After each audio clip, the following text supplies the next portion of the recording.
the middle of August, 90 degrees outside, and I'm here with a bunch of addicts. And they are snowmobile addicts, vintage snowmobile addicts, and we're here at the Erskine Marine Mid-Michigan Vintage Snowmobile Swap Meet and Show. Let's enjoy some of the action and see what gets these guys all riled up and doing snowmobiles in the summertime.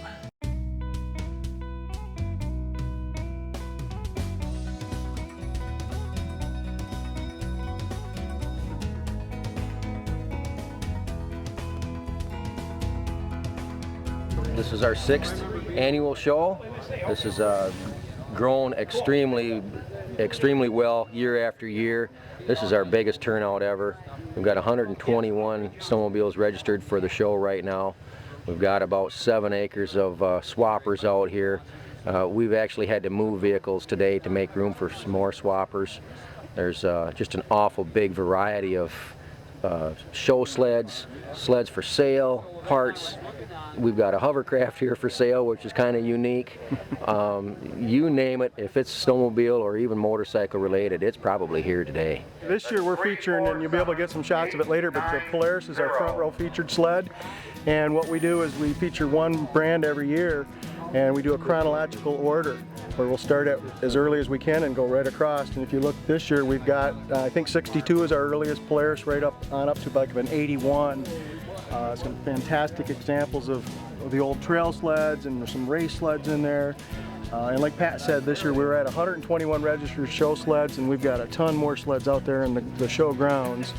Some fantastic, we've got some very rare sleds here this year. We've got I've got one that was one of one made, the Arctic Cat speed sled from 1970, the only one ever made. We've got a 67 Arctic Cat Hearth drone, one of 6 made. Fantastic rare equipment here. A Snow Wolf, one of 50, little kid sled. Just some great sleds and some wonderful workmanship on the restorations, and a lot of original survivors. Something that we do at the show here too is and you probably hear it in the background, but we've got raffles, and we all have raffle tickets, but the proceeds from the raffle go to a local children's youth group to benefit a youth group. This is our 3rd year donating to this youth group, and and the money stays local. It's good for the community too. So we get a lot of support from the vendors and even the swappers. They give us things to raffle off. Businesses in the community, local shops in the area, and we have a lot of strong support from the community in regards to the sport and the hobby. Yeah. Tell us a little bit about it.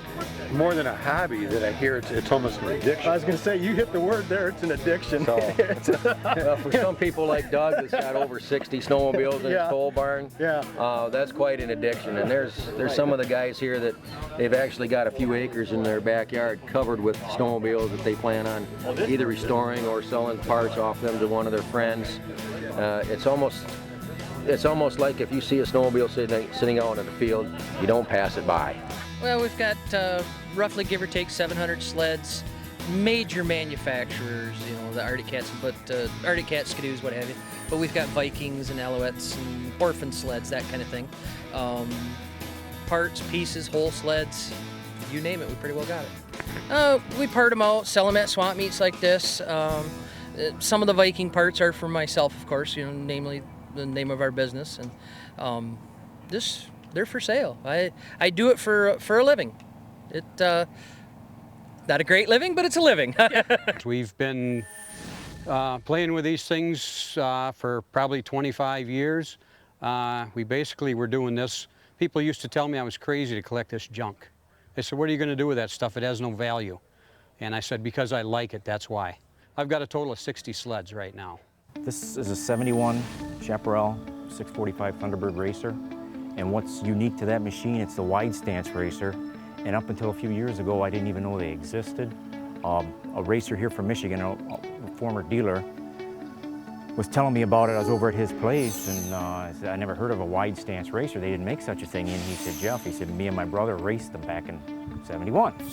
So anyway, he had a brand new belly pan, bulkhead, chassis in his garage.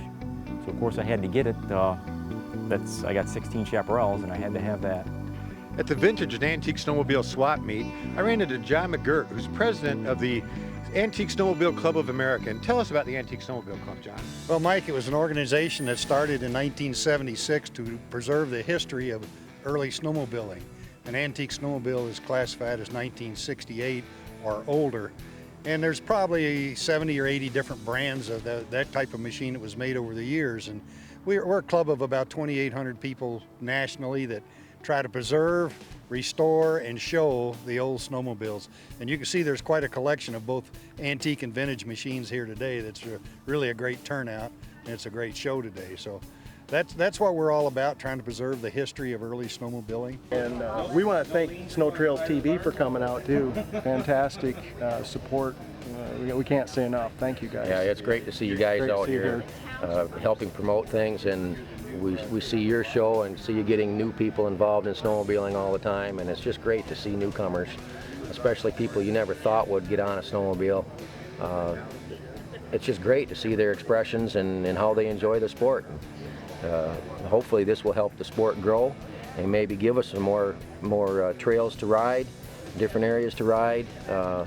And everybody's in this together, and we enjoy just helping each other out.